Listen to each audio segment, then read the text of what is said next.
Well, it is primary day in the United States with voters in 7 states choosing candidates for governor, Congress, and other races. On our radar, the mayoral race in Los Angeles, where the top candidates are getting national attention and dividing the Democratic Party.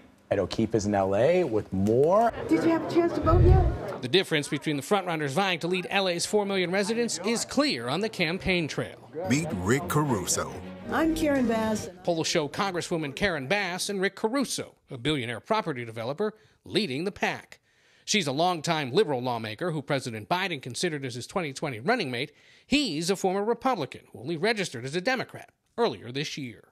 Both are running on the same issues. Crime is on the rise, including homicides. Last year saw nearly 400 people killed, and the murder rate is on pace to be higher this year. There's some really scary things happening. People need to have safe communities. Caruso's pledged to hire 1,500 new officers, Bass about 400. How does it get solved here in Los Angeles? The way to get police on the beat immediately is to get them from behind the desk. It's fine to say that you're going to hire 1,500 officers. Number one, the city would go bankrupt. Number two, you cannot make cuts severe enough for 1,500 officers. How are you going to pay, though, for 1,500 more cops? Well, you're not hiring them all day one. And both say more money is needed to fight homelessness. This town is dirty. It's hurting. People feel unheard. Caruso's been blanketing L.A. airwaves, outspending Bass more than 10 to 1 with about $40 million of his own dollars. Rick Caruso can clean up L.A. He has managed to get pretty close to you pretty quickly. That is not a difficult thing with $40 million. It's won over many voters concerned about homelessness. Someone's got to do something to get our city back, really. Kind of disgusting out there at times. If Bass wins, she'd be the first woman to run L.A. and the second ever black mayor. Why is she going to make a good mayor? Because she knows the community. Rick Caruso is my choice. Famous faces are weighing in. Kim Kardashian and Gwyneth Paltrow are with Caruso. Movie mogul Jeffrey Katzenberg is backing Bass. But even in Hollywood, celebrity endorsements don't decide elections. Remember, California holds primaries open to candidates in both parties, and if somebody doesn't top 50% tonight, there's a runoff on Election Day in November. Polls show it'll be a runoff most likely between Karen Bass and Rick Caruso. 7 states are holding contests today, primaries from New Jersey all the way out here to California. One other interesting race here in the Golden State to watch is a recall race for the district attorney of San Francisco. He was elected in recent years on a platform of police reform. Constituents, though, concerned about rising crime in that city, think it might be time to kick him out early. Vlad and Anne-Marie? Let me ask you about the amount of money that's been spent in this race. Caruso has spent $40 million, which is roughly equivalent to what Vice President Kamala Harris spent on her 2020 presidential campaign. So how is money influencing this race?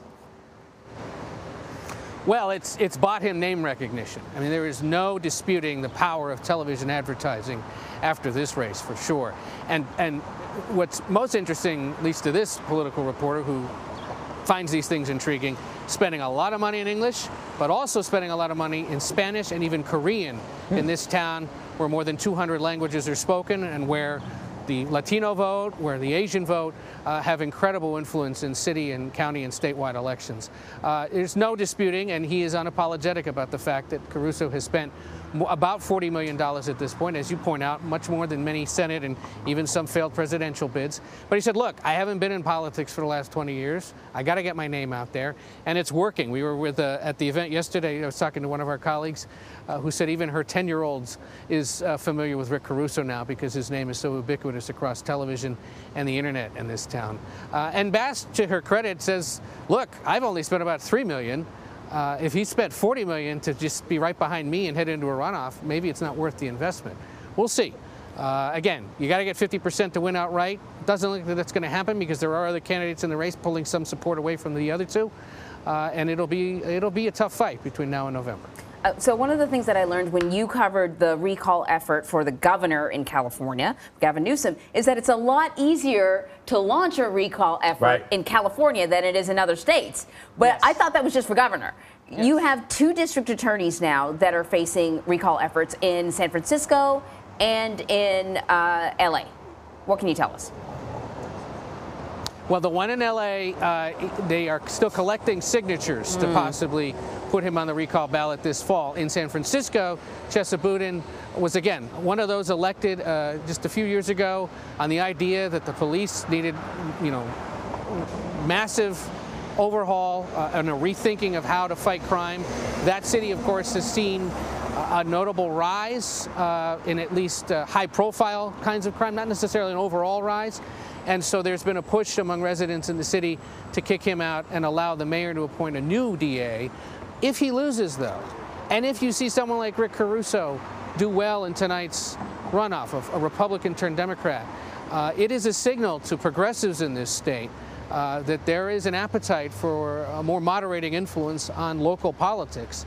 And that could have rippling effects across the rest of the country, because as goes California, often goes many other states in the union, and it'll be a signal that if in this deep blue state there's concern about crime and a need to return to more tough on crime measures, or at least kick out people who aren't enacting them, that could be something that is reflected across the country. It's part of the debate we've seen among Democrats about how to conduct themselves when it comes to law and order.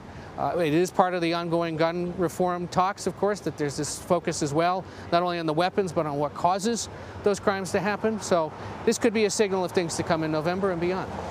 So, Ed, it's lucky number 7 today. There are 7 primaries across the United States. A lot of interesting races, including one in Iowa that I find intriguing.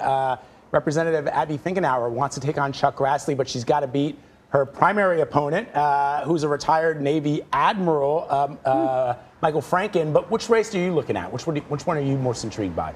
Well, there's that one. There's some congressional primaries in South Dakota, Montana, New Jersey. Out here in California, keep an eye on 3 races. Real quick, David Valadao and Young Kim are 2 Republicans facing Trump-backed conservative challengers.